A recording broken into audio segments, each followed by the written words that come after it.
There's life on Mars. At least, that's what NASA hoped to confirm with the car-sized Mars rover set to explore the Jezero crater on the red planet. Perseverance, or Percy as some guys at the Space Exploration HQ like to call it, has been navigating through Mars for almost a year and a half, caching samples from the planet and sending back images to the hub, all in an attempt to confirm the long-standing question, is there life on Mars?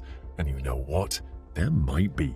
Join us today as we look through what Percy's gathered, why life on Mars is possible, and whether we'd have to move to the red planet anytime soon. Octavia E. Butler landing. People say the darndest things, but you'd expect something coming from a scientist to be fact-based and well-researched, right? So when they told us that Martians might exist, everyone was convinced. But why do they think there are humans, aliens, or some things inhabiting Mars? Water, the very basis of life on Earth, was discovered on Mars. This led astrobiologists to believe that if water was what streamlined Earth's revolutionary history, it could do the same for our Milky Way comrade.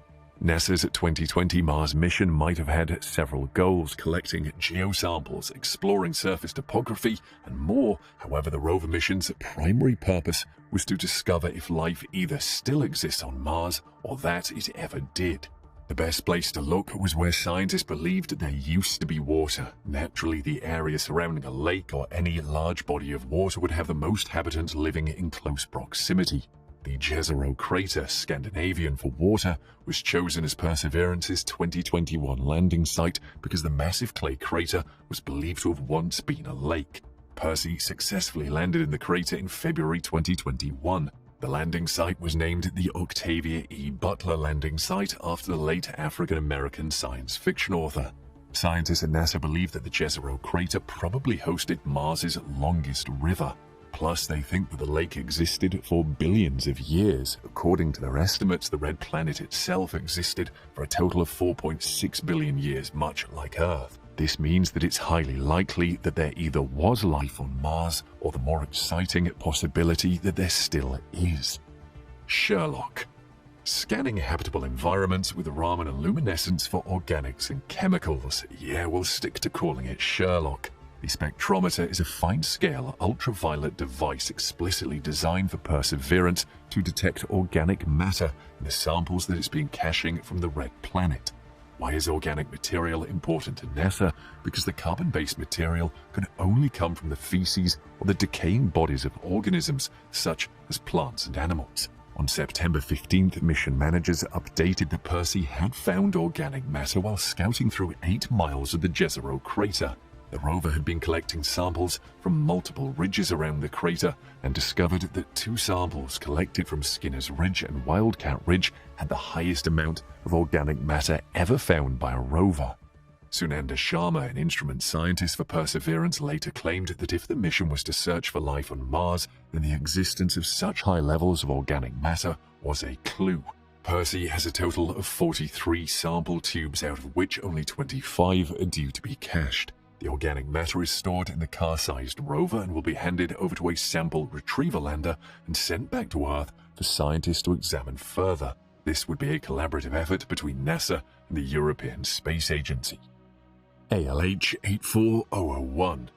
The fact that the Perseverance rover managed to find organic matter on Mars was big news, but not as big as the very first time scientists came to the theory that there could be life on the red planet. The year is 1996, and David McKay and his team announced that they have proof that Martian life exists. The proof that they're referring to is a rock nested on a pillow and guarded better than gold. It's a rock named ALH 84001, and McKay and his comrades believe that the space rock is a fragment that blew off of Mars, traveled through space, and landed in Antarctica, where snowboarding geologists picked it up.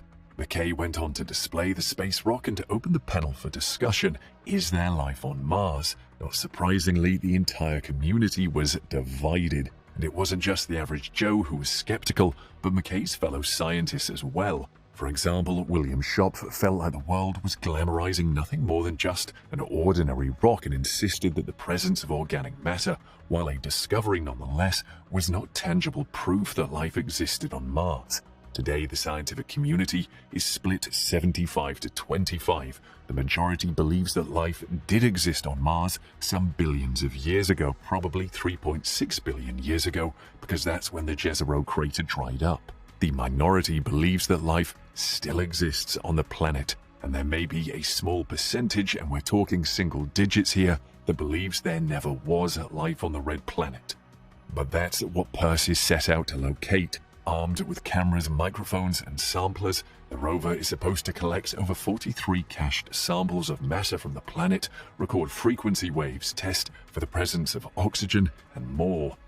Back in February of 2021, when Percy landed on Mars, it was accompanied by a smaller drone named Ingenuity. Ingenuity was tasked with collecting airborne samples and data of the planet. To date, the drone has made 29 trips across the planet and has set a somewhat limited record of having the longest flight on Mars. So what if Percy discovers life on Mars? So far we've talked about what the car-sized rover is set to do, the tools it has to do it, and the hyped-up space rocks. But we need to admit the obvious here. If you were to tell just about anyone that the Mars rover found data to suggest that there could be life on Mars, they'd expect it to be a bit more exciting than organic matter found in rocks by the side of a dried-up crater. But let's say it's tomorrow already and the headlines read, "The Perseverance rover has found an actual Martian." To make this a bit less sci-fi, taking over the Earth and more rooted in reality, we'll say that the proof came in the form of a fossil of a Martian nonetheless. So what then? After the initial shock of it all wears off, space agencies would have to make some difficult decisions and talk about unexplored topics. Their first thought would be, what does this mean for Earth? The presence of life on Mars, the very goal of the Mars 2020 mission, means that there are or were other life forms in the universe.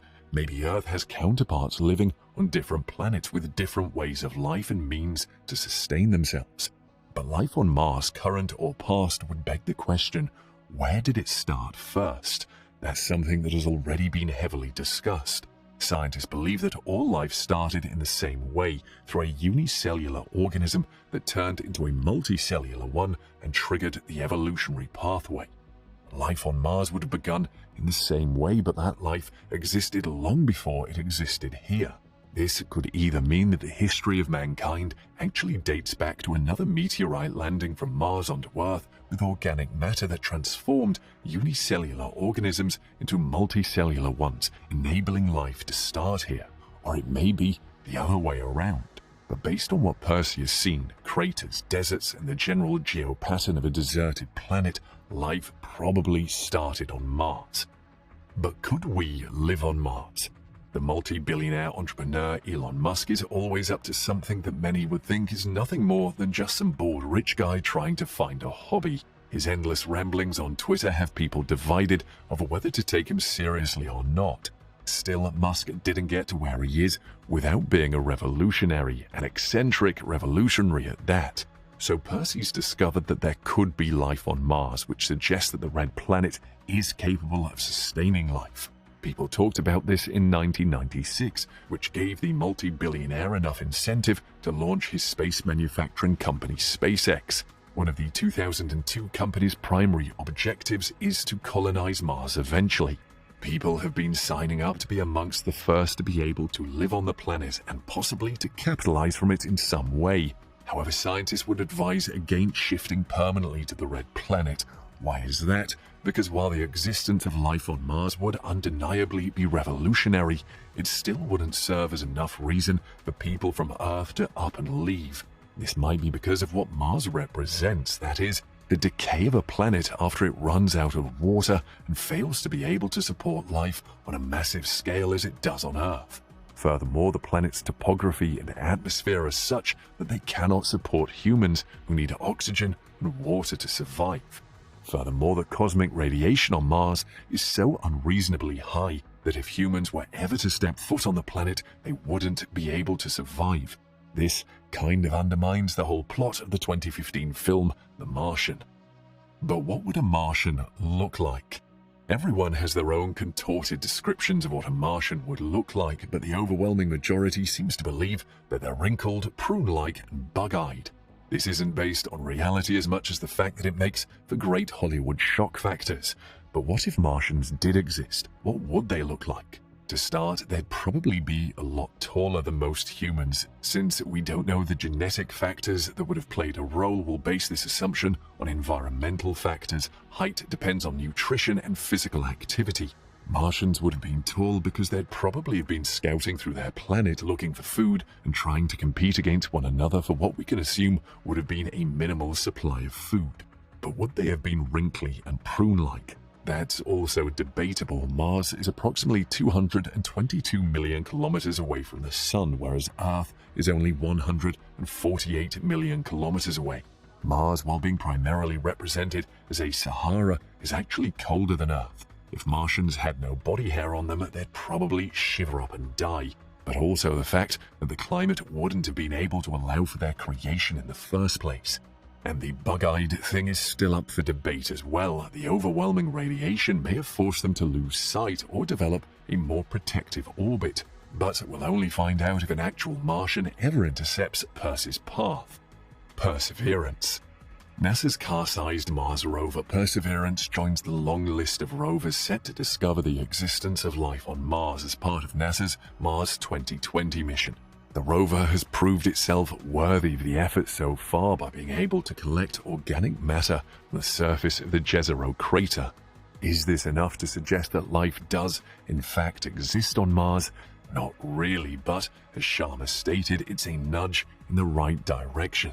Percy has completed 598 sols or 653 Earth days on Mars. The rover will return to Earth in 2033 after having sufficiently surveyed the surface of Mars and answered the long-standing question, is there life on Mars?